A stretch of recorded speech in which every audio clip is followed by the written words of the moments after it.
I'm Captain Jim Sharp, one of the old schooner captains here that sailed in and out of Camden. I sailed in and out of here for 30 years, 40 years.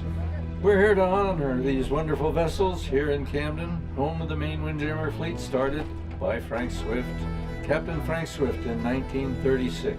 Started with a little vessel called the Mabel, and he collected all these old schooners.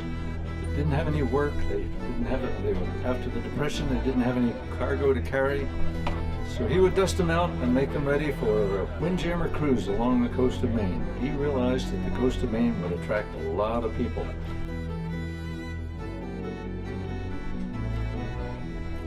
I came to Camden in 1963, and the schooner Merida was a new vessel at that time. She was bald-headed then. They didn't have any topmasts on her at that time. Merida has no engine in her. She carries 29 passengers, I believe it is. Merida is a two-masted schooner. She's got the foremast and the mainmast. She's a gaff-headed vessel. She's got two topmasts, fore topmast and main topmast. You can see them, of course, up there. She's got a bowsprit and jibboom on the end of the bowsprit, spreading her rig out way beyond the deck length of the vessel. Gives her quite a lot of sail area way beyond the deck length of the vessel.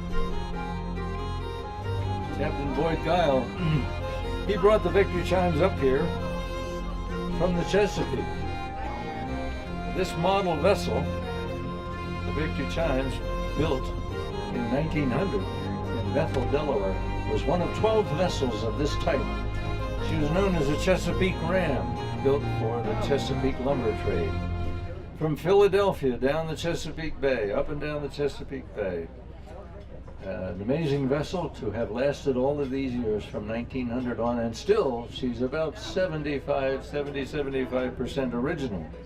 132 feet she is on deck, 132-foot vessel, carries 40 guests, built in 1900 in Bethel, Delaware for the lumber trade.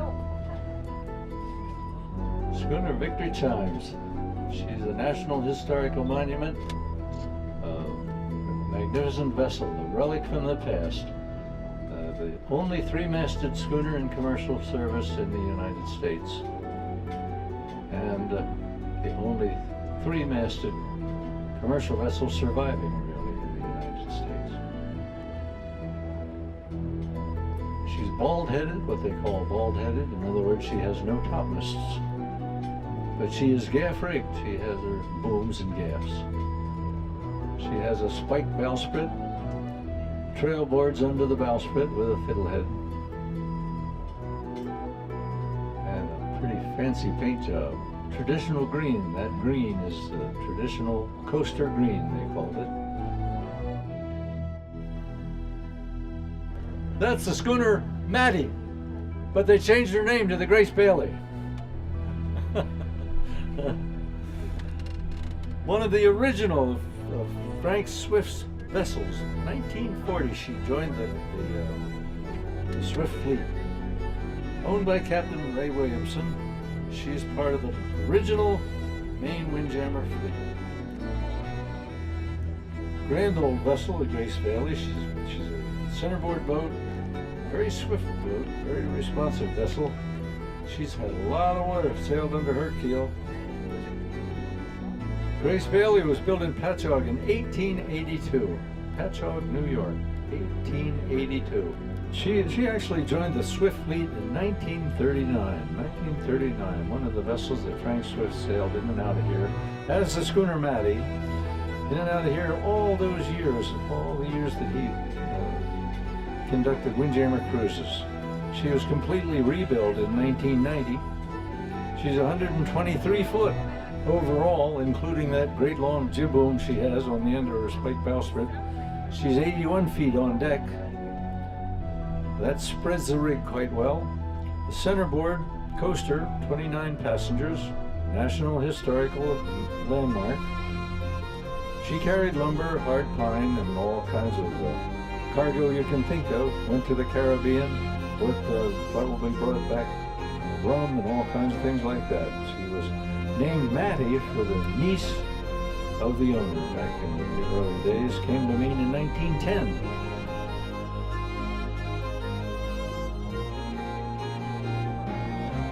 Angelique, a 95-foot ketch.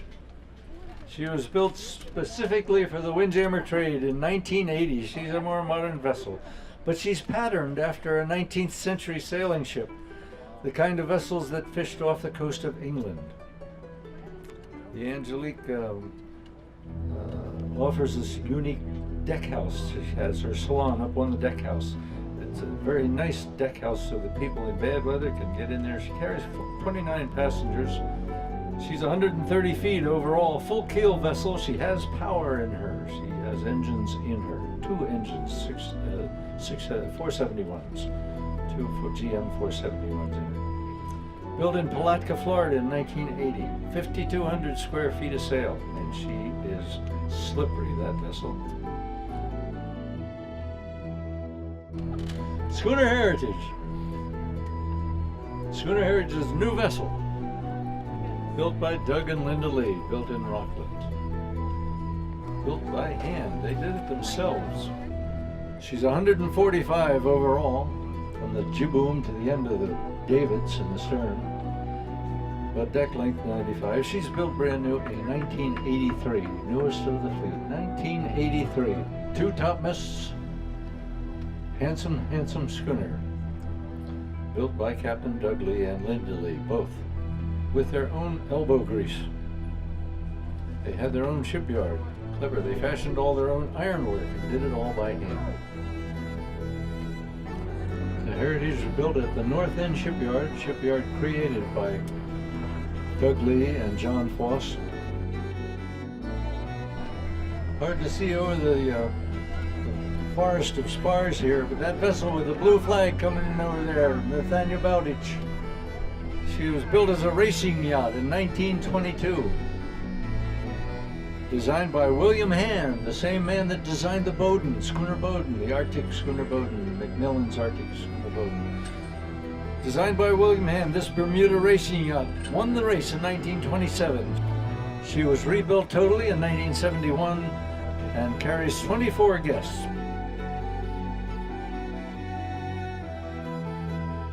Louis R. French, built in 1871, one of the oldest sailing vessels in the world, in the country here. Steaming in with his yawl boat, he's going to go up the head of the harbor again. Just like the Merida is, going to do a curtsy, do a little U-turn there, stop that old boat. Going to put her right in alongside the Merida. She was built in 1871. 1871, built right in Christmas Cove here in Maine. She was a Maine schooner. Amazing, all these years she had been a workaday boat. She did have an engine in her. They put an engine in her to carry bait and fish back in those days. She's now almost 140 years old. National Historic Landmark. Just an amazing vessel. She's been completely rebuilt. They took the engine out of her. They restored her to her former pure self, not adulterated by this motor business. There are 2 vessels built in 1871, the Louis R. French and the Stephen Tabor. Both of them have been workaday vessels all their lives. She's actually a small vessel. She's only 65 feet on deck, but she's 100 feet overall. She's got 3,000 square feet of sail. The cargo vessel used to carry lumber, firewood, bricks, granite, fish, lime, and now she takes people. She's had 3 rebuilds during her life, 3 rebuilds. One in 1900, one in 1930, and one in 1976. She's also got a cannon. Janie Regan, the 2 sons of the Captain Regan, Jacob and Edward. Janie Regan, Delaware Bay Oyster Boat, 1927, Dorchester, Morris River, New Jersey. She's a National Historical Landmark. 1977, converted from an oyster boat to a pure sail windjammer. The Janie Regan was a rather well-known oyster boat down in the lower part of New Jersey, the Morris River. She was a fast vessel, they say. She was really quick. There's a story about her when the vessels are out, they're all dragging oysters. They had their yawl boats pushing underneath the stern, and here came Janie Regan. She was dragging her oyster trawl, and her yawl boat was up on the davits. And she was running wing and wing, passing all the rest of it. A fast vessel, they say.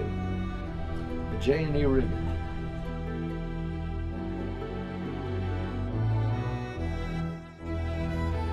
That little vessel coming around Wayfarer now, working her way up on the east side.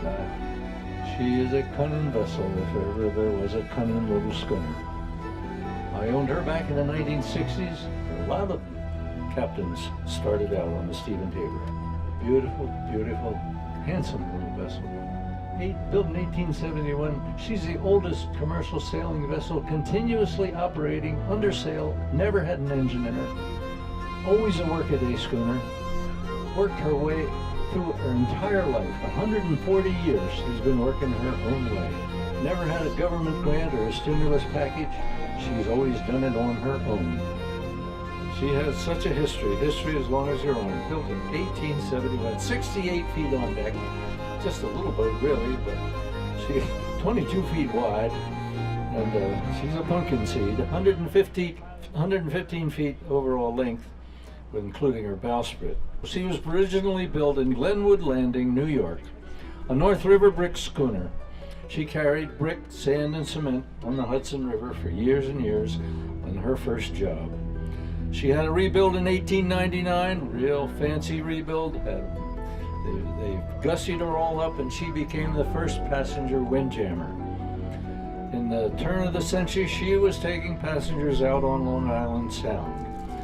And they had a card table set up under the awning up forward, and they would play canasta on the schooner Stephen Tabor. Back in the 20s and the 30s, Depression times, here were all these vessels left over in the coves and on the beaches, needing paint, rigging and festoons, all these wonderful workaday schooners left over from the days of commercial sail. Few of them were saved. The Maddie, the Mercantile, the Grace Bailey, the Victory Chimes, the Louis R. French, the Stephen Tabor, the Timberwind, all of these vessels of the Maine Windjammer fleet